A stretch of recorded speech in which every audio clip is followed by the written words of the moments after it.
ಕ್ಷೇತ್ರಕ್ಕೆ ಸಂಬಂಧಪಟ್ಟ ಹಾಗೆ ಪ್ರತಿದಿನ ಕೂಡ ನಾವು ಆಯಾ ಕ್ಷೇತ್ರದಲ್ಲಿ ಯಾವೆಲ್ಲ ಬೆಳವಣಿಗೆಗಳು ನಡೀತಾ ಇದೆ, ಮತದಾರನ ಲೆಕ್ಕಾಚಾರಗಳು ಏನು, ಜಾತಿ ಸಮೀಕರಣ ಏನು ಅನ್ನೋದ್ರ ಬಗ್ಗೆ ಪ್ರತಿನಿತ್ಯ ಒಂದೊಂದು ಲೋಕಸಭಾ ರಣಕಣದ ಬಗ್ಗೆ ಮಾಹಿತಿಯನ್ನು ಕೊಡ್ತಾ ಇದ್ವಿ. ಇವತ್ತಿನ ಲೋಕಸಭಾ ಕ್ಷೇತ್ರ ತುಮಕೂರು ಲೋಕಸಭಾ ಕ್ಷೇತ್ರ.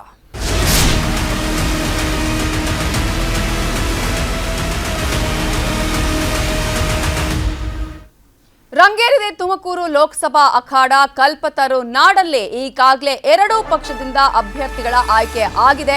ವಿ ಸೋಮಣ್ಣ ಬಿಜೆಪಿಯಿಂದ ವರ್ಸಸ್ ಮುದ್ದಾ ಹನುಮೇಗೌಡರು ಕಾಂಗ್ರೆಸ್ನಿಂದ. ವಿ ಸೋಮಣ್ಣಗೆ ಕ್ಷೇತ್ರಕ್ಕೆ ಕೆಲವು ಕಡೆ ಒಳ ಏಟಿನ ಆತಂಕ ಕೂಡ ಇದೆ. ಯಾಕಂತ ಹೇಳಿದ್ರೆ ಈಗಾಗಲೇ ಅಲ್ಲಿ ಮಾಧುಸ್ವಾಮಿಯ ವಿಚಾರವನ್ನು ಕೂಡ ನಾವಿಲ್ಲಿ ಗಮನಿಸಬೇಕಾಗುತ್ತೆ.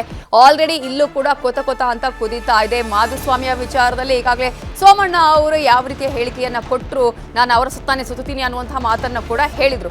ಹಾಗಾದ್ರೆ ಕಲ್ಪತರು ನಾಡಲ್ಲಿ ಯಾರಿಗೆ ಸಿಹಿ ಸಿಗುತ್ತೆ, ಯಾವ ರೀತಿಯಾಗಿ ಇಲ್ಲಿನ ಲೆಕ್ಕಾಚಾರ ಇದೆ, ಜಾತಿ ಸಮೀಕರಣ ಇದೆ, ಈ ಹಿಂದೆ ಇದ್ದಂತಹ ಲೆಕ್ಕಾಚಾರಗಳು, ಈಗಿರುವಂತಹ ಲೆಕ್ಕಾಚಾರಗಳು, ಇವೆಲ್ಲದರ ಬಗ್ಗೆ ಮಾತನಾಡ್ತಾ ಹೋಗೋಣ. ಅದಕ್ಕಿಂತ ಮುಂಚೆ ಬಿಜೆಪಿ ಟಿಕೆಟ್ ಸಿಕ್ಕಿರುವ ಬಗ್ಗೆ ವಿ ಸೋಮಣ್ಣ ಏನ್ ಹೇಳಿದ್ರು, ಪ್ರಧಾನಿ ಮೋದಿ ದೇವೇಗೌಡರ ಆಶೀರ್ವಾದದಿಂದ ಗೆಲ್ತೀನಿ ಅನ್ನುವಂತಹ ಮಾತನ್ನ ಕೂಡ ಹೇಳಿದ್ದಾರೆ. ಅದನ್ನೇ ಕೇಳೋಣ.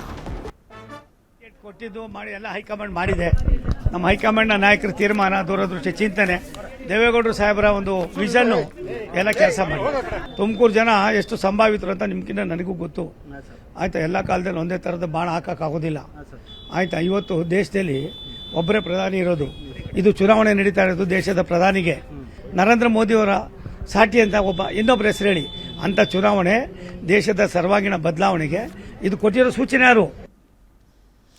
ಸೋಮಣ್ಣ ಅವರು ಅಂತ ಬಹಳ ವಿಶ್ವಾಸವನ್ನ ವ್ಯಕ್ತಪಡಿಸ್ತಾ ಇದ್ದಾರೆ. ಆದ್ರೆ ಅಲ್ಲಿನ ಲೆಕ್ಕಾಚಾರಗಳು ಏನೇನು ಅನ್ನೋದ್ರ ಬಗ್ಗೆ ಮಾತನಾಡ್ತಾ ಹೋಗೋಣ. ಮಧು, ಈಗಾಗಲೇ ನಾವು ಗಮನಿಸಿದ ಹಾಗೆ ಇಲ್ಲಿವರೆಗೂ ಕೂಡ ಆಕಾಂಕ್ಷೆಗಳ ವಿಚಾರ ಹೇಳ್ತಾ ಇದ್ವಿ. ಆದ್ರೆ ಈ ಒಂದು ಕ್ಷೇತ್ರದಲ್ಲಿ ಈಗಾಗಲೇ ಎರಡೂ ಪಕ್ಷದವರು ಅಭ್ಯರ್ಥಿಗಳನ್ನ ಹಾಕಿರೋದ್ರಿಂದ ಇಲ್ಲಿ ಈಗ ಇರುವಂತಹ ಲೆಕ್ಕಾಚಾರಗಳು ಏನು, ಜಾತಿ ಸಮೀಕರಣದಿಂದ ಹಿಡಿದು ಕಾರ್ಯಕರ್ತರ ವಿಚಾರ ಆಗಿರ್ಬೋದು, ಪ್ರಮುಖವಾಗಿ ಒಳ ಏಟಿನ ಆತಂಕ ಇಲ್ಲೂ ಕೂಡ ಕಾಣಿಸ್ತಾ ಇದೆಯಾ ಬಿಜೆಪಿ? ಸಹಜವಾಗಿ ಮೇಲ್ನೋಟಕ್ಕೆ ಬಿಜೆಪಿ ಅಡ್ವಾಂಟೇಜ್ ರೀತಿನೇ ಕಾಣಿಸ್ತದೆ. ಯಾಕಂದ್ರೆ ಜಾತಿ ಸಮೀಕರಣದ ಲೆಕ್ಕಾಚಾರದಲ್ಲೂ ಕೂಡ 3.25 ಲಕ್ಷದವರೆಗೆ ಲಿಂಗಾಯತರಿರೋದ್ರಿಂದ ಮತ್ತು OBC ಸಾರಾಸಗಟಾಗಿ ಕಾಂಗ್ರೆಸ್ ಜೊತೆಗೆ ಹೋಗುತ್ತೆ ಅಂತ ಹೇಳಲಿಕ್ಕೆ ಸಾಧ್ಯ ಇಲ್ಲ. ಯಾಕಂದ್ರೆ ಅದರದೇ ಏನು ಲಿಂಗಾಯತರ ಹೊರತಾಗಿ ಏನು ಯಡಿಯೂರಪ್ಪನವರಿಗೆ ಅಲ್ಲಿ OBC ನಾಯಕರುಗಳ ಸಂಪರ್ಕ ಮತ್ತು ಬೆಂಬಲ ಕೂಡ ಇರೋದ್ರಿಂದ ಆ ಒಂದು ಕನ್ಸಾಲಿಡೇಷನ್ ಲೆಕ್ಕಾಚಾರದಲ್ಲಿ ಮತ್ತು ಆ ಯಡಿಯೂರಪ್ಪನವರ ಬೆಂಬಲ ಈ ಸಲ ಸೋಮಣ್ಣನವರಿಗೆ ಅನಾಯಾಸವಾಗಿ ಬಂದಿದೆ. ಎಲ್ಲ ವಿರೋಧಾಭಾಸಗಳ ನಡುವೆ ಕೂಡ ಅವರು ಟಿಕೆಟ್ ಪಡೆದಿದ್ದೆ ಒಂದು ಅಚ್ಚರಿ ಅನ್ನೋ ರೀತಿ. ಕಡೆ ಕ್ಷಣದವರೆಗೂ ಕೂಡ ಕುತೂಹಲ ಇತ್ತು, ಅಲ್ಲಿ ಟಿಕೆಟ್ ಸಿಗಲ್ಲ ಅವರಿಗೆ ಅಂತ.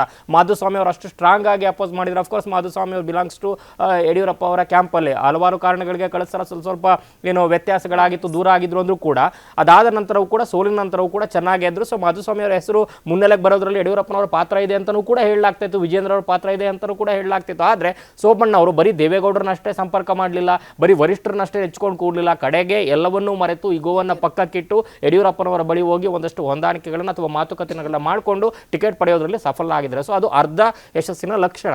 ಇನ್ನು ಅದರ ಹೊರತಾಗಿ ಸೂಚನೆ, ಅದರ ಹೊರತಾಗಿ ಜಾತಿ ಏನು ಸಮೀಕರಣ ಈಗಾಗಲೇ ಹೇಳಿದಂತೆ 3.25 ಲಕ್ಷ ಅತಿ ದೊಡ್ಡ ಲಿಂಗಾಯತ ಮತ ಬ್ಯಾಂಕ್ ಇರೋದ್ರಿಂದ ಮತ್ತು ಸಿದ್ಧಗಂಗಾ ಮಠದ ಒಂದು ಪ್ರಭಾವ ಕೂಡ ಇರೋದ್ರಿಂದ, ಸಿದ್ಧಗಂಗಾ ಮಠದ ಜೊತೆ ಇವರ ಒಂದು ಸಂಪರ್ಕ ಚೆನ್ನಾಗಿರೋದ್ರಿಂದ ಮತ್ತು ನೀವು ಯಡಿಯೂರಪ್ಪನವರು ಲಿಂಗಾಯತ ನಾಯಕರು ಅನ್ನೋದು ಎಷ್ಟು ನಿಜ, ತುಮಕೂರಲ್ಲಿರುವಂಥ ಲಿಂಗಾಯತ ಏನು ಮತ ಬ್ಯಾಂಕ್ನ ಬೆಂಬಲ ಉತ್ತರ ಕರ್ನಾಟಕಕ್ಕಿಂತಲೂ ಅತಿ ಹೆಚ್ಚು ಇದೆ. ಅಥವಾ ಹಳೆ ಮೈಸೂರಲ್ಲಿ ಬೇರೆ ಜಿಲ್ಲೆಗಳಿಗೆ ಹೋಲಿಸಂಥ ಸಂದರ್ಭದಲ್ಲಿ ಚಾಮರಾಜನಗರ, ಮಂಡ್ಯ, ಮೈಸೂರು ಇಲ್ಲೆಲ್ಲ ಹೋಲಿಸಂಥ ಸಂದರ್ಭದಲ್ಲಿ ಅಲ್ಲಿನ ಲಿಂಗಾಯತ ಏನು ಮತ ಬ್ಯಾಂಕ್ಗಿಂತ ಅತಿ ಹೆಚ್ಚು ಎಂಡಾಸ್ಮೆಂಟ್ ಇರೋದು ಯಡಿಯೂರಪ್ಪನವರಿಗೆ ಏನು ತುಮಕೂರಲ್ಲಿ.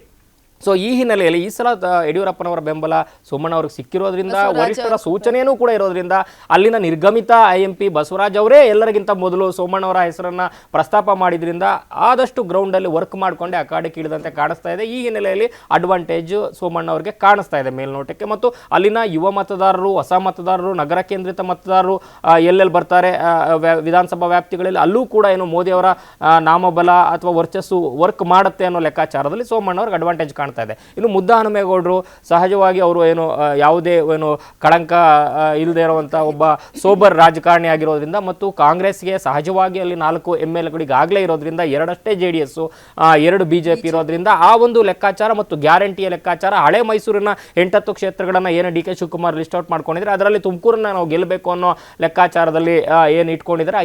ಈ ಹಿನ್ನೆಲೆಯಲ್ಲಿ ಸಿದ್ದರಾಮಯ್ಯ ಅವರ ವರ್ಚಸ್ಸು, DK ಶಿವಕುಮಾರ್ ಅವರ ಸಂಘಟನೆ, OBCಯ ಮತ ಬ್ಯಾಂಕು ಮತ್ತು ಅಲ್ಲಿರುವಂಥ ಮುಸ್ಲಿಂ ಮತ ಬ್ಯಾಂಕ್ 1.25 ಲಕ್ಷ 1 ಲಕ್ಷದಿಂದ 80,000 ಏನು 1,80,000 ಏನು ಮುಸ್ಲಿಂ ಮತ ಬ್ಯಾಂಕ್ ಇದೆ, ಮತ್ತು OBC ಮತ ಬ್ಯಾಂಕ್ ಇದೆ, ಕುರುಬಾ ಕೂಡ 1 ಲಕ್ಷದ ಮೇಲೆ ಏನಿದೆ. ಈ ಎಲ್ಲ ಕ್ಯಾಸ್ಟ್ ಕಾಂಬಿನೇಷನ್ ಅಲ್ಲಿ ಪ್ಲಸ್ ಗ್ಯಾರಂಟಿಯ ಒಂದು ಬೆಂಬಲದೊಂದಿಗೆ ಕಾಂಗ್ರೆಸ್ ಏನು ಆಪ್ಟಿಮಿಸ್ಟಿಕ್ ಆಗಿ ಕಾಣಿಸ್ತಾ ಇದೆ. ಆದರೆ ಸೋಮಣ್ಣ ಕ್ಯಾಂಡಿಡೇಟ್ ಆಗಿರೋದ್ರಿಂದ ಫೈಟು ಸ್ವಲ್ಪ ಕಟ್ಟಿಂಗ್ ಎಡ್ಜಲ್ಲಿ ಮೇಲ್ ಕಾಣಿಸ್ತಾ ಇದೆ. ಮಾಧುಸ್ವಾಮಿ ಅವರು ಬೇಜಾರಿದ್ರು ಕೂಡ ಯಡಿಯೂರಪ್ಪನವರು ಅವ್ರನ್ನ ಸಮಾಧಾನ ಮಾಡಿ ತಹಬದಿಗೆ ತಂದು ಸೋಮಣ್ಣ ಅವರ ದಾರಿಯನ್ನು ಸುಗಮ ಮಾಡೋದ್ರ ಮೂಲಕ ಅವ್ರ ಮೇಲಿದ್ದಂಥ ಅಪವಾದ ಅಥವಾ ಅವ್ರ ಮಗನ ಮೇಲಿದ್ದಂಥ ಅಪವಾದವನ್ನು ಕಳಿಸ್ಕೊಳ್ಳಿಕ್ಕೂ ಕೂಡ ಒಂದು ಅವಕಾಶ ಆಗಿರೋದ್ರಿಂದ ಬಿಜೆಪಿಗೆ ಸ್ವಲ್ಪ ಕಟ್ಟಿಂಗ್ ಎಡ್ಜಲ್ಲಿ ಅಡ್ವಾಂಟೇಜ್ ಕಾಣಿಸ್ತಾ ಇದೆ. ನವಿತಾ, ಕ್ವಿಕ್ ಆಗಿ ಯಾವ ರೀತಿಯಾಗಿ ನೋಡ್ತೀರಿ ಕ್ಷೇತ್ರವನ್ನು? ನವಿತಾ, ವಿಪರ್ಯಾಸ ಅಂದ್ರೆ ನೋಡಿ, ಕಳೆದ ಬಾರಿ ಬಹುತೇಕವಾಗಿ ಮುದ್ದು ಹನುಮೇಗೌಡರು ಗೆಲ್ತಾರೆ ಅನ್ನೋಂಥ ಒಂದು ಸಾಧ್ಯತೆ ಇತ್ತು ಕಾಂಗ್ರೆಸ್ನಿಂದ ನಿಂತಿದ್ರೆ. ಆದರೆ ಅಲ್ಲಿ ಒಂದು ಮೈತ್ರಿ ಆಗುತ್ತೆ, ಅಲ್ಲಿ ದೇವೇಗೌಡರಿಗೆ ಅವಕಾಶ ಬರುತ್ತೆ, ದೇವೇಗೌಡರು ಚುನಾವಣೆ ನಿಲ್ಲುವಂಥ ಸಂದರ್ಭ ಬರುತ್ತೆ. ಆದರೆ ದೇವೇಗೌಡರು ಚುನಾವಣೆಯಲ್ಲಿ ಸೋಲ್ತಾರೆ ಕೆಲವೇ ಮತಗಳ ಅಂತರದಲ್ಲಿ. ಆದರೆ ಇವತ್ತಿನ ಒಂದು ಬದಲಾದಂಥ ಸನ್ನಿವೇಶದಲ್ಲಿ ಅಗೇನ್ ಮುದ್ದು ಹನುಮೇಗೌಡರಿಗೆ ಕಾಂಗ್ರೆಸ್ ಮಣೆ ಹಾಕಿರುವಂಥದ್ದು, ಅವರಿಗೆ ಈಗ ಟಿಕೆಟನ್ನು ಅನೌನ್ಸ್ ಮಾಡಿದೆ. ಮತ್ತೊಂದು ಕಡೆ ಇಲ್ಲಿ ವಿ ಸೋಮಣ್ಣ ಅವ್ರಿಗೂ ಕೂಡ ಅನೌನ್ಸ್ ಅನ್ನು ಮಾಡಿರುವಂಥದ್ದು. ವಿ ಸೋಮಣ್ಣ ಈಗ ಹೊರಗಿನವರು ಅಂತ ಬಿಂಬಿಸುವಂಥ ಪ್ರಯತ್ನಗಳಾಗ್ತಾ ಇದ್ರು ಕೂಡ ಅವರು ತೀರಾ ಹೊಸಬ್ರು ಅಥವಾ ಹೊರಗಿನವರ ತುಮಕೂರಿಗೆ ಅಂತ ನೋಡೋದಾದ್ರೆ ಖಂಡಿತ ಇಲ್ಲ. ಈಗ ಮೊದಲು ಹೇಳಿದಾಗೆ ನಿರಂತರವಾಗಿ ಸಂಪರ್ಕವನ್ನು ಇಟ್ಕೊಂಡಿದ್ದಾರೆ. ಒಂದು ಕಡೆಯಿಂದ ಜಾತಿ ಫ್ಯಾಕ್ಟರಿ ಆಗುತ್ತೆ, ಎರಡನೇದು ಮಠದ ಒಂದು ರಿಲೇಷನ್ ಇರುವಂಥದ್ದು, ಜೊತೆಗೆ ಬಿಜೆಪಿಗೆ ತನ್ನದೇ ಆಗಿರ್ತಕ್ಕಂಥ ಮತ ಬ್ಯಾಂಕ್ ಇರುವಂಥ ಕ್ಷೇತ್ರಗಳಲ್ಲಿ ತುಮಕೂರು ಕೂಡ ಒಂದು. ಆದರೆ ಇನ್ನೊಂದು ಕಡೆಯಿಂದ ನೋಡೋದಾದ್ರೆ ಮತ್ತೊಂದು ಫ್ಲಾ ಸೈಡ್ ಅಂತ ನಾವು ಗಮನಿಸೋದಾದ್ರೆ ಕಾಂಗ್ರೆಸ್ಗೆ ಅಲ್ಲಿರ್ತಕ್ಕಂಥ ಒಂದು 4 ಜನ ಶಾಸಕರಿದ್ದಾರೆ, ಅವರೆಲ್ಲ ಒಗ್ಗಟ್ಟಾಗಿ ಬರ್ತಾರಂತ ಈಗ ಪ್ರಶ್ನೆ ಇರ್ತಕ್ಕಂಥದ್ದು. ಯಾಕಂದ್ರೆ ಕಾಂಗ್ರೆಸ್ ಕೂಡ ಅಲ್ಲಿ ಅಷ್ಟು ಸುಲಭವಾಗಿರ್ತಕ್ಕಂಥ ದಾರಿ ಇಲ್ಲ. ನಾವು ತುಮಕೂರಿನ ವಿಚಾರವನ್ನು ಗಮನಿಸೋದಾದ್ರೆ, ಯಾಕಂದ್ರೆ ಒಂದು ಕಡೆ ರಾಜಣ್ಣ ಅವರು ಒತ್ತಾಸೆ ಮೇರೆಗೆ ಮುದ್ದು ಹನುಮೇಗೌಡರಿಗೆ ಟಿಕೆಟ್ ಸಿಕ್ಕಿರುವಂಥದ್ದು. ರಾಜಣ್ಣ ಯಾರ ಕ್ಯಾಂಪ್ನಲ್ಲಿ ಇದ್ದಾರೆ ಎಂಬುದು ಎಲ್ರಿಗೂ ಗೊತ್ತಿರುವಂಥದ್ದು. ಸಿದ್ದರಾಮಯ್ಯ ಅವರ ಕ್ಯಾಂಪ್ನಲ್ಲಿ ಇರತಕ್ಕಂಥದ್ದು. ಅವರು ಎಷ್ಟು ಹೇಳಿಕೆಗಳನ್ನು DK ಶಿವಕುಮಾರ್ ಅವರಿಗೆ ಪರೋಕ್ಷವಾಗಿ ಮತ್ತು ಪ್ರತ್ಯಕ್ಷವಾಗಿ ಹೇಳಿಕೆಗಳನ್ನು ಕೊಟ್ಟಂತದ್ದಿರ್ಬೋದು, ಟಾಂಗ್ ಅನ್ನ ಕೊಟ್ಟಂತದ್ದಿರ್ಬೋದು, ಅದನ್ನ ಹೇಗೆ ಒಕ್ಕಲಿಗ ನಾಯಕರು ಅಥವಾ ಒಕ್ಕಲಿಗ ಮತದಾರರಿದ್ದಾರೆ ಅವರು ಅದನ್ನು ಯಾವ ರೀತಿಯಾಗಿ ಪರಿಗಣಿಸ್ತಾರೆ, ಅಥವಾ ಅಲ್ಲಿರ್ತಕ್ಕಂಥ DK ಶಿವಕುಮಾರ್ ಬೆಂಬಲಿಗರು ಹೇಗೆ ತೆಗೆದುಕೊಳ್ತಾರೆ, ಅದು ಕೂಡ ಪ್ರಮುಖವಾಗಿರ್ತಕ್ಕಂಥ ವಿಚಾರ.